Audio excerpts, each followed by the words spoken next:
I got my mistress pregnant. Please, let's get a divorce. In front of me, Sam was begging. I could only look down at him, stunned. So, you really don't want a divorce, Kelly? I was just shocked by the sudden news. Though I said that, inside, I couldn't stop smirking. You rely on me so much, you don't want a divorce, right? But for her sake, for Ada's sake, please let's divorce. Oh, so the mistress is named Ada. That thought felt so detached. It made me realize how little I cared for Sam. Despite my shock at my own coldness, I responded with a smile. Sure, here's the divorce papers. What? Divorce papers? Sam looked shocked as I handed him the papers with a smile. Did he really think I was clueless about his affair? If so, he's terribly mistaken. I was just biding my time, collecting evidence. Like a quiet wife, gathering proof left by her husband. Anyway, I'm glad he confessed to his affair. It's a relief. I have another piece to corner him. Now, I can slowly tighten the noose. With a smile, I turned my back on Sam. My name is Kelly. I'm a 55-year-old part-timer at a food processing plant. My husband, Sam, is 56, working at a local consulting firm. Our daughter, Clarice, who just graduated from college, has got a job at a local bank. It may sound like we're a happy family celebrating our child's new beginning. But it's far from the truth. Because to me, Sam is just a housemate. Clarice doesn't see Sam as her father, and I don't see him as my husband. The reason is simple. Sam's affair. Yet, he seems unaware that we know. Maybe because Clarice and I never confronted him. But there was no point in doing so. We needed money while Clarice was in college. And I didn't want to worry her. So, I decided not to divorce until she graduated. But, having the option to divorce anytime makes it hard to bring up. I murmured, staring at the worn divorce papers in my bag. Maybe deep down, I didn't want a divorce. I've thought about it many times. We married for love. It's not easy to just call it quits, right? It wasn't a grand romance, but we had our little love story. We met when I was 24. It was just after I moved back from New York to my small rural hometown. I was tired of the city life and relationships, so I returned to my roots. My hometown was a quiet place. Not much of a tourist spot, mostly farmlands and orchards, nothing fancy. I had left it for college in the city and even worked there for a while. But it just didn't suit me. I'm quitting my job and coming back home. I remember telling my mom over the phone. Eventually, I found work in the caregiving industry back home. It was tough, but I felt fulfilled. That's when I met Sam, introduced by a coworker. I agreed to meet him somewhat reluctantly. Consulting work is tough but rewarding. Really? Yeah. Lots of travel, really hectic. That's why I wish someone would wait for me at home. Hearing him say that, I found myself wanting to be the one waiting for him. We started dating and eventually got married. But things changed dramatically after marriage. Kelly, quit your job. Why? I'm the one earning the money, right? You should help with the housework and take care of my dad. That's your job. His tone left no room for argument. I obediently followed his orders. Little did I know, his father needed care. I learned it after we got married. We weren't living with his parents, so I had to travel hours to their place. I'm sorry, dear. I thought Sam had told you. No worries. I used to work in caregiving, so it's okay. I reassured her. Of course, I was anxious at first. But they were my in-laws, after all. If I could help his mom support his dad, I wanted to. You want your family to be happy, right? I'd tell myself this as I helped her out. Meanwhile, back at home, I had endless housework. Life was a whirlwind. But one thing nagged at me. Why did Sam never choose to live with his parents? In such a situation, he'd expect to discuss living together or at least talk about caregiving before getting married. Yet, Sam never mentioned his father's condition until we were married. I realized much later why Sam did nothing. Putting that aside, for years, I kept visiting his parents' house without a break. Then one day, I noticed signs that I might be pregnant. I think I might be pregnant. Go to the doctor right away. Don't worry about things here, I've got it covered. The doctor confirmed my pregnancy. I immediately called my mother-in-law. She was overjoyed. Congratulations. Just make sure you don't overdo it, okay? Yes. But Sam told me to keep visiting you. I'll talk to Sam. Don't worry and don't overdo anything, okay? I was almost in tears from her reassuring words. Later, I waited for Sam to come home. When he arrived, I told him about the pregnancy, just as his mom called. Yeah, got it. He seemed annoyed. Probably getting a scolding from her. After a while, he hung up. Mom gave me an earful. For now, just focus on the baby. Is that okay? What do you mean okay? We have no choice. Sam was clearly upset. From that day, my life changed significantly. No more trips to his parents, I could focus just on our home. Still, I worried about his dad. So, I'd call occasionally to check in. We're fine here. Just focus on having a healthy baby. My mother-in-law's encouragement helped me deliver a healthy daughter. Her scolding Sam was a big help. I was so grateful to her. But first-time parenting was more challenging than expected. Everything was new. What should I do in this situation? I found myself asking her more and more. She always patiently advised me. Of course, I knew she was busy caring for my father-in-law. I didn't want to be a burden, but being a daughter-in-law, I couldn't easily call my own parents for advice. In fact, I once reached out to my own mother for advice. That time, Sam happened to come home and he said to me, "You're married into this family, how long will you keep depending on your own family?" But this is... Don't contact your family. It's embarrassing for me. Essentially, being his wife meant I should just follow what he says. That's all. Nowadays, many people would resist such an attitude. But this was normal for him. The husband, being the head of the household, was to be respected, and it was the wife's role to support him. Sam's arrogant behavior extended to our growing daughter, Clarice, as well. There's a sports day at school this Sunday. Right. Do your best. Will you come? Sam didn't even turn to look at her. He replied, without looking away from the TV. Ask your mom. I have work. But other friends' dads are coming. Other families are different. I have work. It can't be helped. Sam retorted with a snort. I couldn't hold back anymore. Working on Sunday? What's so urgent? What? Everyone works on weekdays. True, most consulting meetings happen outside weekends. Sam insisted that many companies operate that way. Indeed, he might be right about that. But he wasn't the only employee. Someone else could cover for him just this once. There might be a way if he thought about it. But it seemed like he never considered it. Maybe Clarice didn't matter to him. The thought made me furious. I raised my voice. Take the day off for Clarice's sake on Sunday. What? If I do that, my earnings will decrease. Is that okay with you? If it reduces income, I'll work part-time. Is that okay then? Eventually, Sam reluctantly agreed. But this decision led to a major problem later. I started a part-time job as a result, which led to a life of being constantly busy with work. I worked endlessly, with no time to rest, while repeating such arguments with Sam. This month's salary, that's all? Yeah. You're the one who said to cut back on work. But that's because... Enough. You make up the difference with your part-time job. You said it, so no complaints, right? I couldn't argue back. It was my suggestion, after all. So, I worked dutifully. 5 days a week at my part-time job, then home to endless chores. And I had to look after Clarice. Between parenting, housework, and work, I was overwhelmed. Then, another blow hit. What? It was a call from my mother-in-law, informing me of my father-in-law's passing. I felt like crying right there. But next to me, Sam said something unbelievable. Dad's inheritance, huh? Now we can have some fun. I couldn't believe my ears. I turned to Sam, and he was grinning. It wasn't a misunderstanding. I was as saddened by his reaction as I was by the loss itself. Eventually, after the funeral, Sam received his father's inheritance. Apparently, his father had made a lot of money in his youth, and the inheritance was substantial. As a result, Sam began to indulge in leisure. He claimed to have more business trips and hardly ever came home.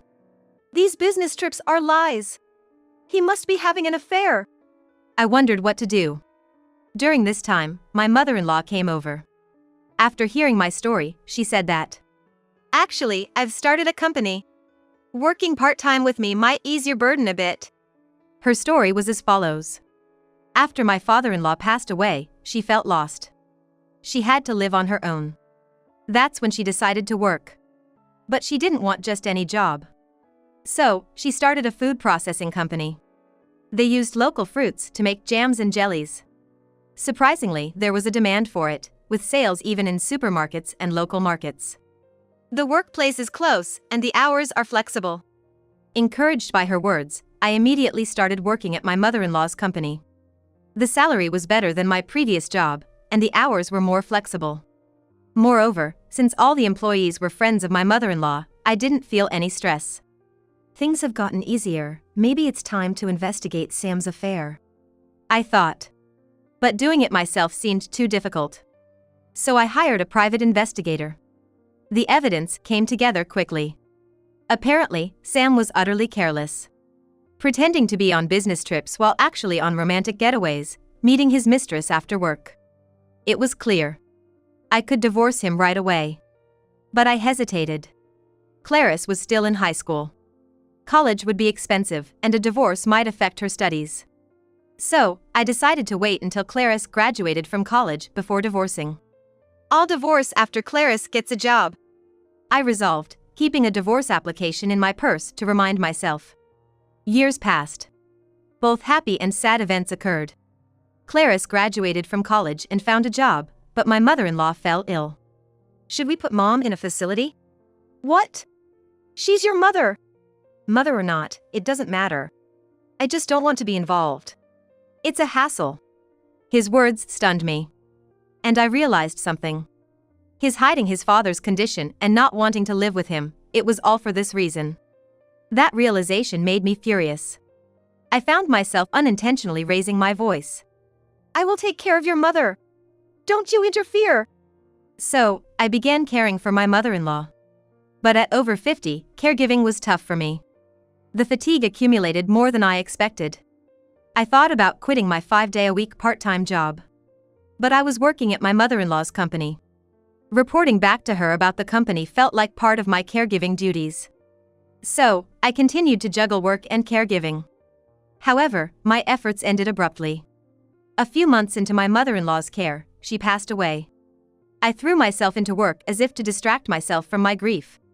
About half a month later, after coming home from work, I found Sam, who had returned home before me. He approached me and said, "There's something I need to tell you." Sam had a serious look on his face, and suddenly, he blurted out loudly, "I got my mistress pregnant. Let's get a divorce." He was begging me. I could only look down at him, dumbfounded. "So, you really don't want to divorce, Kelly?" "Oh. I was just surprised by the sudden news," I replied, though inside, I couldn't stop smirking. "You're relying on me so much, you don't want to divorce, right? But for the sake of her, for Ada's sake, please let's divorce." Oh, so the mistress is Ada. That thought felt so detached. I realized how little affection I had left for Sam. Still, I responded with a smile. "Okay, here's the divorce paper." "What? Divorce paper?" Sam was shocked as I handed him the papers, still smiling. Did he really think I was oblivious to his affair? If so, he's terribly mistaken. I was just biding my time, collecting evidence. A wife quietly gathers proof left by her husband. But anyway, I'm relieved he confessed to the affair. It's another piece to corner him. Now, I can slowly tighten the noose. I smiled and turned my back on Sam. With Clarice employed and my mother-in-law gone, I had no regrets about leaving Sam. I felt relieved to part ways with him. I went to my room to pack my things. Sam came in, offering me the divorce papers. "You've got nowhere to go, right? If you insist, I can hire you as a housekeeper," he said, grinning. "Stop joking. I'm going to Clara's place, I'll be fine." "Clara's place?" "Yes. She's always said I'm welcome to stay." I had told Clarice long ago about considering divorce. That's why, when she got a job, she was the first to tell me that. If you divorce, come straight to my place. Let's live together. She even joked about renting a spacious condo. But now, it's become reality. I murmured, leaving the house. Heading straight to Clara's place. It was just a 10-minute taxi ride away. Of course, Clarice was not surprised and welcomed me warmly. And so, my married life came to an end. The next time I would talk to Sam would probably be about the division of property. That's what I thought. But it was 2 weeks after leaving the house. I came home from work to find a barrage of missed calls on my smartphone. They were all from Sam. Curious, I called him back. Hey! What were you doing? Sam's loud voice boomed as soon as I answered. I instinctively moved the phone away from my ear. Don't start yelling suddenly. You scared me. I had to. You weren't answering my calls. His one-sided claim irritated me. But I asked him to get to the point. So, what do you want? Why didn't you tell me when you signed the divorce papers about the company? What are you talking about? I asked, confused. Then Sam raised his voice even louder. The company matters. You knew I couldn't become the president, didn't you? What? I have no idea about your company's personnel matters. The conversation wasn't making any sense. Then Sam explained more clearly. His story went like this. The whole thing started about half a month ago when my mother-in-law passed away. She had been running a company. It wasn't huge, but it had decent revenue and employees. Obviously, they'd be in trouble without a president. Someone has to be the successor. Sam assumed that, being her son, he would naturally be the successor. So, he quit his consulting job and confidently went to take over her company. However, he was turned away at the door. And the new president had already been appointed. Why didn't you tell me that? Are you serious? Of course. If I'm not taking over the company, then what? He declared pompously. I was utterly flabbergasted. If my mother-in-law had intended her son to take over, she would have involved him in the company beforehand. Without any preparation, claiming to be the successor would only confuse the company. I sighed and said, it's absurd to suddenly make someone who's not even an employee the president, isn't it? But... Sam started to stutter. Seizing the moment, I raised my voice. Absolutely not. Things like that don't happen in real life, only in dramas and movies. Self-destructing even before getting back at me, how foolish can he be? I was astonished when Sam suddenly started to get angry. Shut up. I've quit my job, what am I supposed to do now? That's not my problem. I've spent so much on watches, cars. What am I going to do now? He began to cry. I wanted no part in such a conversation. Are we done? I'm hanging up, I'm busy. Wait. At least lend me some money. No way. I haven't even received any from you. I firmly refused. But Sam persisted. Come on, help me out. I'm really in trouble, think of it as helping me. Why should I? I began to retort, but then remembered something my mother-in-law had told me. Those were the words my mother-in-law said to me just before she passed away. She told me to tell Sam. By the way, your mother told me to say something to you if you ever made trouble. What's that? She said, if Sam gives you any trouble, look behind the TV. I didn't understand what it meant. But as soon as I said it, Sam's tone changed. Found it. Saved my life. Thanks. He abruptly hung up. I had no idea what happened. But my mother-in-law had also said, tell him this to corner him. I guess this is what you wanted, right? I murmured, ending the call. Sometime later, on a Sunday, I received a call from an unknown number. This is White speaking. The caller was a man. Apparently, the man was a lawyer hired by Sam. What can I do for you? There's a matter regarding the divorce. He wanted me to come to Sam's house. Reluctantly, I went, finding an unfamiliar man, a young woman, and Sam waiting. As soon as I sat down, the young woman, clearly Sam's mistress Ada, frowned. The man, introducing himself as Lawyer White, started the discussion. First, about the alimony for the divorce. The lawyer efficiently proceeded with the matter. And the alimony was settled at $60,000. Given the evidence of infidelity you have brought, Kelly, this seems fair. But Sam, looking dissatisfied, and Ada, puffing her cheeks, protested. With this much evidence, it would be difficult to contest, the lawyer said, urging Sam to reluctantly sign the documents. I sighed in relief, thinking it was over. But then the lawyer brought out another set of papers. Next, regarding the inheritance. Oh, then I'll leave. I stood up. But it quickly stopped. Please wait. This concerns you as well. Me? I was taken aback. Normally, a wife cannot inherit a legacy. Unless she has adopted a child, but a wife who is only married, like me, has nothing to do with the inheritance. And Sam and I were divorced. There was not the slightest element of legacy involved. Naturally, Sam seemed to think so too. He raised his voice at the lawyer's words. Kelly has nothing to do with this. She's just an ex-wife. Right. A discarded wife doesn't get any inheritance, Ada says teasingly. I was infuriated. Not discarded, I just generously gave him to you. What? The atmosphere became tense as Sam looked on, bewildered. The lawyer, maintaining his composure, proceeded to clarify the situation. Please calm down, both of you. Let me explain properly. The lawyer began by outlining the inheritance from my mother-in-law, which included a house, land, and cash. The only legal heir appeared to be Sam. This was within my expectations. So, I get everything? Yes, but there's also a negative inheritance. Negative inheritance? What's that? The lawyer placed a piece of paper in front of Sam. It's a promissory note. Your mother had borrowed money from a relative. What? I didn't know anything about that. I smirked internally. Because I knew about it. My mother-in-law had borrowed a substantial amount from a relative to start her company, and about half of it was still unpaid. Essentially, inheriting the estate meant inheriting this debt. I don't want such an inheritance. But you can't renounce it. Why not? You've already used some of the inheritance, haven't you? The lawyer pointed out, making Sam go pale. Ada looked confused beside him.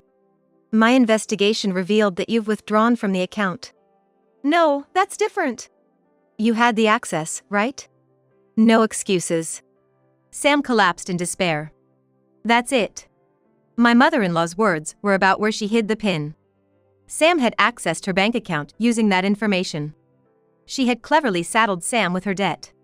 Kelly, were you and my mother conspiring? Was that phrase a trap to ensnare me? No. I didn't know what was going on either. Anyway, it's your fault for using the money. Sam grimaced in frustration, staring at me bitterly. There's also a matter concerning you, Kelly. There's an insurance payout due to you. Insurance money? Yes. You're the beneficiary. It's your mother-in-law's insurance, the lawyer said with a smile. Sam immediately became enraged. What? That's my mother's insurance money. It should be mine. It's part of the inheritance. No, insurance money is separate from the inheritance, the lawyer stated firmly. Later, I learned that this kind of situation is quite common. Normally, daughters-in-law don't inherit. So to bypass this, mothers-in-law can set them as beneficiaries of insurance policies. This way, they can pass on money in the form of insurance payouts. What? I don't get a penny, and she does? That's right. Give it to us. Sam and Ada began to make a fuss. After you suggested putting your own mother in a facility, now you complain? You're getting what you deserve. But that's... Consider it a punishment for abandoning her.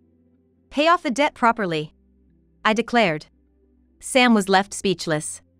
In the end, burdened with the negative inheritance, he faced the challenge of repaying the debt.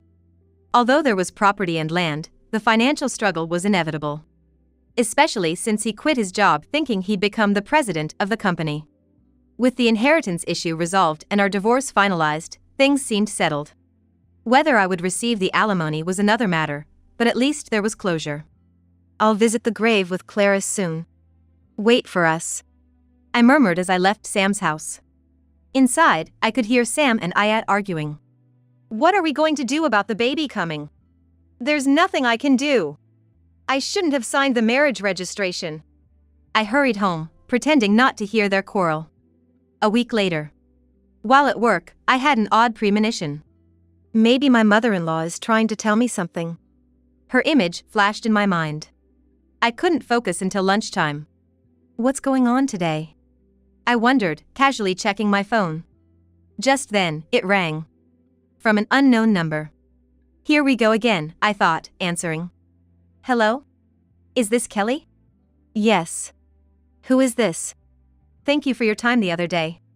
This is Smith, the real estate agent. I'm calling about a contract. The man named Smith started talking about something incomprehensible. I was completely lost in the conversation. I listened in bewilderment until Smith asked me. You are Kelly, Sam's wife, correct? No, Sam and I are divorced. But just recently, there was a contract for an apartment rental. His story didn't make sense to me. So I asked him to start from the beginning. Smith's story was this. A few days ago, Sam visited the real estate agency. He was with a woman claiming to be me, Kelly. They signed a contract to rent an apartment in my name. However, rental agreements require a screening process, which takes a few days. I wanted to inform you about the screening results, but what's going on exactly? I wanted to ask about it. It became clear to me. Struggling with debt repayment, Sam probably couldn't afford his current home anymore. So they would have been evicted from the house they have been living in. If so, Sam and Ada would have nowhere to go. They can't even go back to their parents' house because they think they got rid of it to pay off their debts. Sam wouldn't have easily moved in with Ada's family due to his pride. So, they attempted to rent a new apartment under my name. How could they think this would work? I wondered, questioning even Sam's former employment as a consultant. Regardless, I had to let them face the consequences of their actions. I informed Smith with a sigh. The documents submitted are likely forged, as I haven't written any such thing. What? That's a crime! Forgery of private documents, perhaps? I mused, and the call suddenly ended. Immediately after, Sam called me, furious. You messed up everything! What am I supposed to do now? It's not my problem. It's illegal to lend your name like that, you're the one at fault. Shut up! We have nowhere to live and no money. We're in real trouble. That's your own doing. I thought and said coldly. Maybe you'll have time to reflect it. What? Forgery of private documents is a crime. You might even be charged with fraud. Just be prepared. Goodbye. I ended the call abruptly, ignoring whatever he was about to say. Later, the lawyer White informed me that Sam had been arrested. Indeed, Sam was arrested for attempting to rent an apartment with forged documents. And it turned out that Ada was the one impersonating me. They were both apprehended, which, in a twisted way, showed how close they were. If you intend to defend them, please let us know. I had no such intention and chose to ignore his suggestion. So I chose to ignore his suggestion. Considering it was an attempted crime, they might get a suspended sentence or even have the charges dropped. However, this should be a good opportunity for them to reflect on their actions. I want them to reflect well. With both of them out and still burdened with debt, when I'll receive my alimony remains uncertain. All I can do is wait. After hearing about Sam's arrest, I went with Clarice to visit my mother-in-law's grave. It wasn't exactly to report to her, but I wanted to find some closure. In contrast to my feelings, Clarice had her own news to share. I got proposed by my boyfriend, so I'll bring him next time. She quietly told her grandmother, thinking I hadn't heard. But I did. I hope she report back to me soon. Just thinking about it, I can't stop getting excited now.